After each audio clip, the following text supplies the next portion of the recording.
Hello hi friends, welcome back to Sai Surya cooking channel. ఈరోజు మనం బొబ్బర పప్పుతో వడలు ఎలా చేసుకోవాలో, అదేనండి గారెలు ఎలా చేసుకోవాలో నేను మీకు చెప్తాను.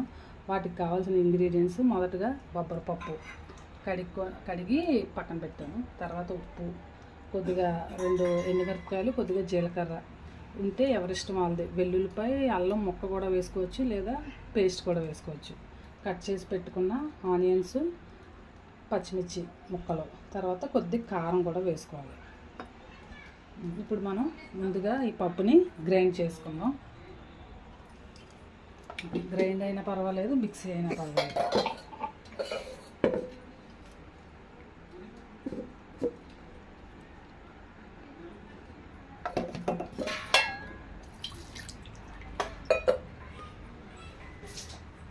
ముందుగా మనం పప్పుని మిక్సీ చేసుకున్నాం, అదే గ్రైండ్ అయిన పప్పు.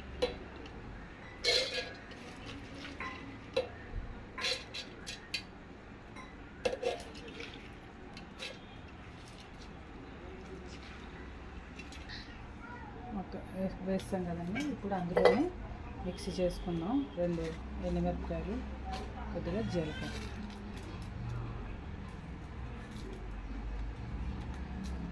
దీన్ని మిక్సీ పట్టుకున్నాం. కొద్దిగా ఉప్పు కూడా వేసుకున్నాం. సరిపోతే మళ్ళీ కలుపుకున్నప్పుడు వేసుకున్నాం.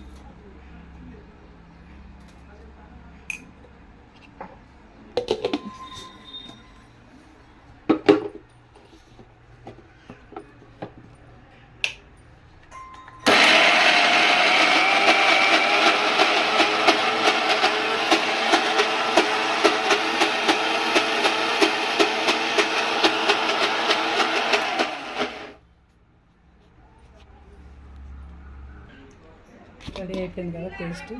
ఒక రెడ్ చిల్లీ నలగలేదు, ఓకే, అందుకే కారం పొడి వేసుకున్నాం. ఈలోగా స్టవ్ వెలిగించుకున్నాం.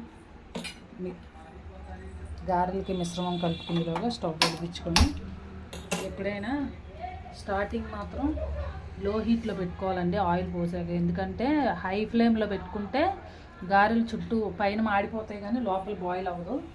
సో లో హీట్లో పెట్టుకుంటే స్లోగా హీట్ ఎక్కితే గారెలు కూడా పైన లోపల కూడా బాగా వేగుతాయి. డీప్ ఫ్రైకి సరిపడినంత ఆయిల్ వేసుకున్నాం.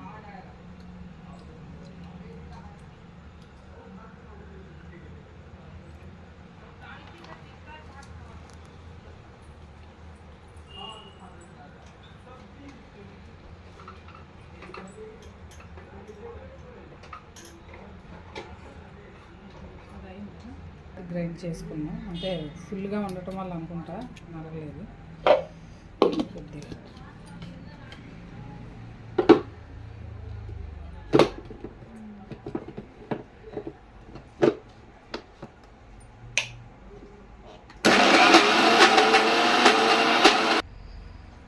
ఇప్పుడు మిశ్రమం అంతా మిర్చి నలిగిపోయింది కదా,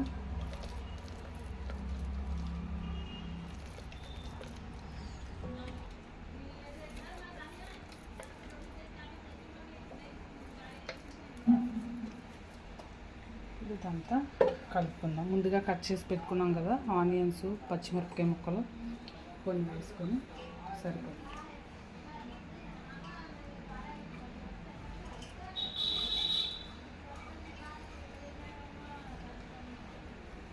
నేను వేరే కర్రీ కూడా కట్ చేశాను. సో నెక్స్ట్ కరివేపాకు,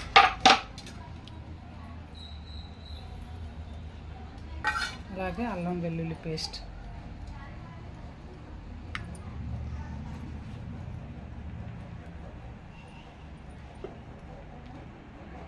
కొద్దిగా అల్లం వెల్లుల్లి పేస్ట్ వేసుకుంటాం.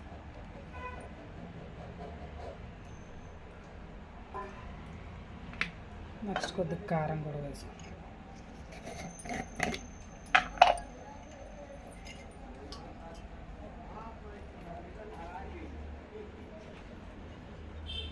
ఆల్రెడీ 2 రెడ్ చిల్లీస్ వేసాం కదా, కొద్దిగా అంటే పచ్చిమిరపకాయలు కూడా ఎక్కువ వేసాం కదా, మళ్ళీ కారం ఎక్కువ అయిపోతే కొద్దిగా ఒక హాఫ్ స్పూన్. ఇప్పుడు దీన్ని బాగా కలుపుకుందాం. ఇందాక ఉప్పు కూడా వేస్తాం కదా, ఇప్పుడు దీన్ని బాగా కలుపుకుందాం. మిశ్రమం కలుపుకున్నాం కదా, ఇప్పుడు ఆయిల్ హీట్ ఎక్కిందేమో చూద్దాం. ఆయిల్ హీట్ ఎక్కింది. ఇప్పుడు వడలు వేసుకున్నాము.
గారెలో కొంచెం ఫ్రై అవుతున్నప్పుడు కొంచెం వేడెక్కాక తిరగేసుకోవాలి, ఎందుకంటే ముందుగా కదిపితే అతుక్కుపోతాయి.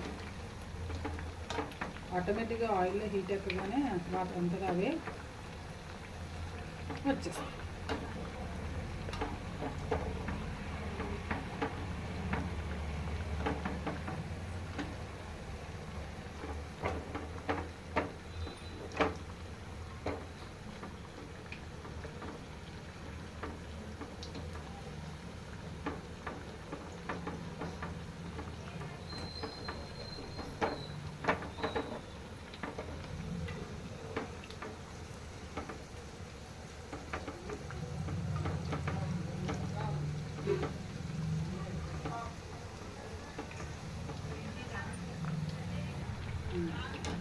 ఫ్రై అయిపోయి కాబట్టి తీసేయాలి.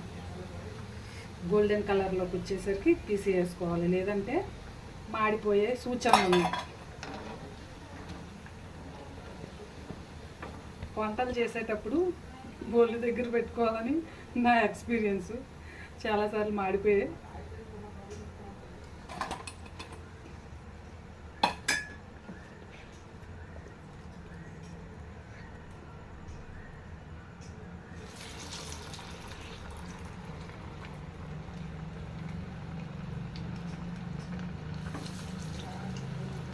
కూరలు వండేటప్పుడు, వంటలు చేసేటప్పుడు బయట ఎవరితోనైనా మాట్లాడుకుంటే ఆటోమేటిక్గా ఆడవాళ్ళు ఒక 5 నిమిషాలంటే అది అరగంట, గంట అయిపోద్ది కదండి. చాలాసార్లు నేను అవి ఫేస్ చేశాను, ఎక్స్పీరియన్స్ పొందాను. అందుకని వంట చేసేటప్పుడు మాత్రం వంట అయిపోయే వరకు బయటికి వెళ్ళను.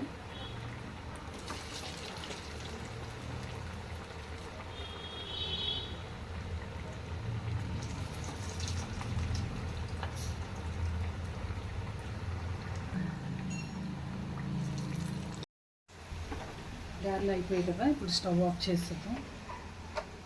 స్టవ్ ఆఫ్ చేసి తీసుకుందాం.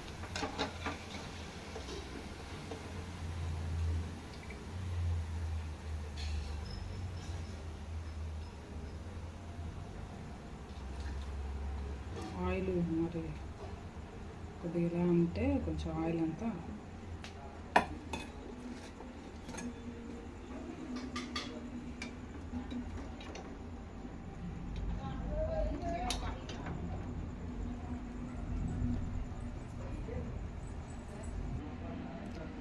ఓకే ఫ్రెండ్స్, ఎంతో రుచికరమైన స్పైసీ బొబ్బరపప్పు గారెలు. ఓకే ఫ్రెండ్స్, మీరు కూడా మీ ఇంట్లో ట్రై చేసుకొని టేస్ట్ చేసి కామెంట్ చేయండి ఎలా ఉందో. Please like and subscribe my channel. Okay friends, next time మళ్ళీ ఇంకొక వంటతో కలుద్దాం.